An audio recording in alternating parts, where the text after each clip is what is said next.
खबर शामिल करेंगे सांगला हिल से। मुल्क भर की तरह सांगला हिल में भी खसरा, रूबेला और पोलियो से बचाव की कौमी मुहिम का आगाज हो गया। सांगला हिल में खसरा, रूबेला और पोलियो से बचाव की 12 रोजा मुहिम का आगाज कर दिया गया। MS तहसील हेड क्वार्टर सांगला हिल डॉक्टर अब्दुल गफ्फार ने THQ अस्पताल सांगला हिल में मुहिम का इफ्तिताह किया। MS डॉक्टर अब्दुल गफ्फार ने मीडिया को बताया कि मुहिम के दौरान 9 माह से 15 साल तक के बच्चों को खसरा के इंजेक्शन लगेंगे।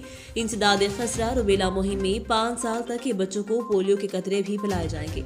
इंसदाद खसरा और पोलियो टीमें बच्चों को 12 रोजा मुहिम के दौरान हर घर तक खसरा और रूबेला वैक्सीन लगाएंगे। उन्होंने मजीद कहा कि मैं तमाम वालिदैन से ताउन की गुजारिश करता हूँ कि आपके चंद कदम बच्चों को खसरा और रूबेला जैसी मूजी बीमारियों से हमेशा के लिए बचा सकते हैं।